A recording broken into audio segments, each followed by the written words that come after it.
जय श्री कृष्णा दोस्तों, हर हर महादेव। कैसे हैं आप सब? स्वस्थ और सुरक्षित होंगे।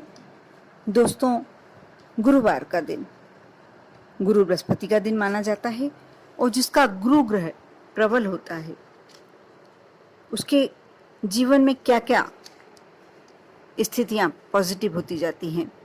जो व्यक्ति का गुरु ग्रह मजबूत होता है वह शिक्षा के क्षेत्र में अग्रणी होता है। उसे कभी धन की कमी नहीं होती, पैसे की कमी नहीं होती, उसको सौभाग्य की वृद्धि रहती है। हमेशा हर क्षेत्र में, जिस भी क्षेत्र में वो कार्य करना चाहता है, सफलता ही सफलता प्राप्त होती है। ऐसे व्यक्ति के सौंदर्य की भी कमी नहीं होती। चाहे वो सुंदर नहीं कहा जाए लेकिन आकर्षक जरूर होता है। उसकी लोग बात मानते हैं, उसको मान सम्मान की प्राप्ति होती है। ये सारे कार्य तभी होते हैं जब आपका गुरु ग्रह मजबूत हो। यदि गुरुवार के दिन कुछ नियमों का पालन किया जाए तो व्यक्ति का गुरु ग्रह मजबूत हो जाता है।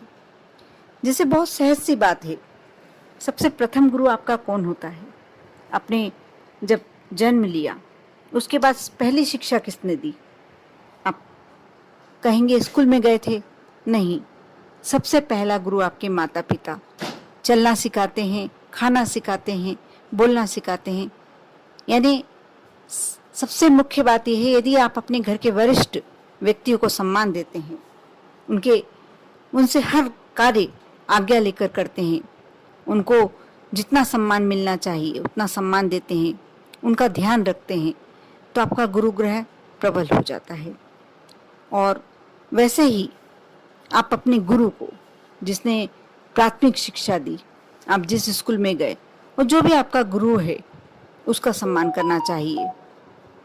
जो भी आपको ज्ञान देता है, जहाँ से भी आपको ज्ञान प्राप्त होता है, वह आपका गुरु कहलाएगा, उसका सम्मान करना चाहिए। ये तो ही साधारण सी बात। जैसे मैंने पहले भी वीडियो में बताया कि स्नान के जल में हमेशा हल्दी डालकर स्नान करें गुरुवार के दिन, तो आपका भाग्य प्रबल होता है, गुरु ग्रह मजबूत हो जाता है और आपके जीवन से, भाग्य से दुख, कष्ट और निर्धनता दूर चली जाती है। आप गुरुवार का यदि व्रत करते हैं तो आपको केला नहीं खाना चाहिए। आप केला किसी दूसरे को खाने के लिए दे सकते हैं। भगवान गुरु बृहस्पति देव की कहानी सुनते हैं, कथा सुनते हैं, पूजन करते हैं, तो आप अवश्य केले का पौधे का पूजन करें और केला चढ़ाएं प्रसाद रूप में, लेकिन आप स्वयं ना खाएं। इस बात का आप अवश्य ध्यान रखें। दूसरी बात यह है कि गुरुवार को घर में पोछा नहीं लगाना चाहिए। हर गृहिणी को मालूम होना चाहिए कि आप 7 दिन में से 6 दिन अवश्य पोछा लगाएं, लेकिन गुरुवार के दिन को छोड़ दें।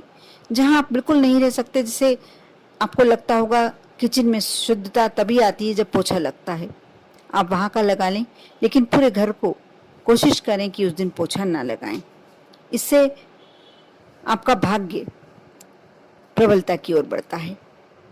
इसी प्रकार सबसे पहली कोशिश ये करें, आप स्नान के बाद पीले वस्त्र धारण करें। गुरुवार का नियम बना लें, एक वस्त्र ऐसे रखें, एक जोड़ी वस्त्र ऐसे रखें जो आप गुरुवार के दिन पहने, पीले रंग के वस्त्र। इसी प्रकार आप भगवान की पूजन में पीले फूलों का उपयोग करें, पीले मिष्ठान का उपयोग करें, पीले फलों का उपयोग करें। ये ऐसा ही नहीं है कि छोटी सी बात है। इसे आप यदि इसको करते हैं, इस कार्य को आप करते हैं, तब आपको उसका फल मालूम पड़ेगा कि आपको उसका क्या फल प्राप्त हो रहा है। और भोजन में भी आप ऐसी कोशिश करें कि यदि पीली वस्तु कोई खाने में बना रहे हैं तो ठीक है, नहीं बना पा रहे हैं तो आप आटे में चुटकी भर हल्दी डाल दें। इससे भी आपको बहुत ही अच्छा श्रेष्ठ फल प्राप्त होता है। यदि कोशिश करें आप गुरुवार के दिन सत्यनारायण भगवान की कथा पढ़ें या सुने, इसका भी एक विशेष फल मिलता है। माँ लक्ष्मी की कृपा होती है। जिस घर में नियमित रूप से सत्यनारायण की कथा पूर्णिमा या गुरुवार के दिन पढ़ी जाती है, सुनी जाती है, उस घर में कभी धन्य धान्य की कमी नहीं होती है। यह तो हुई साधारण सी जो गुरुवार के दिन आप नियम बना सकते हैं। अब जो मैं कार्य बताने जा रही हूँ, आप चाहते हैं कि आपके यहाँ से बिल्कुल समस्याएं समाप्त हो जाएं, दुख दर्द खत्म हो जाए, क्लेश दूर हो जाए, बीमारियाँ यदि जो बहुत बड़ी बड़ी बीमारियां हैं कम होते होते समाप्त हो जाएं और धन का स्रोत, धन के आगमन का स्रोत बढ़ जाए। आपको करना ये है कि गंगा जल सभी के घर में होता ही होता है, और नहीं होता तो बिल्कुल इजीली आपको बाजार में जहाँ धार्मिक वस्तुएं मिलती हैं वहाँ मिल जाता है। आप एक शीशी गंगा जल बुला लें और गुरुवार के दिन स्पेशली थोड़े से गंगा जल ले लें, उसमें चुटकी भर हल्दी डालकर अपने पूरे घर में छिड़काव करें और मुख्य दरवाजे पर इस हल्दी के से स्वास्तिक का चिन्ह बनाएं। यदि आपके परिवार के सदस्य आपका कहा मानते हैं तो इस हल्दी का तिलक अवश्य, हल्दी गुरुवार के दिन हल्दी का तिलक अवश्य लगाएं। यह आपकी भाग्य खोलने का पूरा बहुत ही सुंदर तरीका है, बहुत ही प्रबल तरीका है।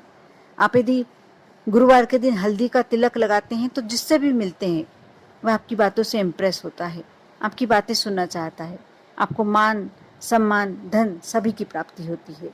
इसके साथ साथ एक और कार्य करना है। गुरुवार के दिन विशेष करके तुलसी के पौधे का बहुत महत्व होता है, पीपल के वृक्ष का बहुत महत्व होता है। आप तुलसी में जल समर्पित करते ही होंगे, थोड़ा सा कच्चा दूध पहले समर्पित करें। जल में आपको करना ये है कि थोड़ा सा गंगा जल मिलाएं, 3-4 बूंद गंगा जल मिलाएं, उसमें चुटकी भर हल्दी मिलाएं और माँ तुलसी को समर्पित करें। आश्चर्यजनक परिणाम आपको देखने को मिलेंगे।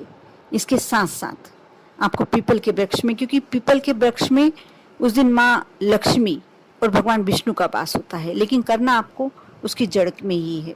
पीपल के वृक्ष की जड़ में आप जब भी आपको टाइम मिले, सुबह शाम को जब भी, एक घी का दीपक समक्ष लगाकर और थोड़ा सा गंगा जल उसमें हल्दी मिलाकर और थोड़ा सा कच्चा दूध अलग से रख के ले जाएं और पहले कच्चा दूध समर्पित करें। उसके बाद हल्दी, आप चुटकी भर के हल्दी भी डाल सकते हैं या पानी में घोल के भी मिला के डाल सकते हैं, पीपल के वृक्ष की जड़ में समर्पित करें।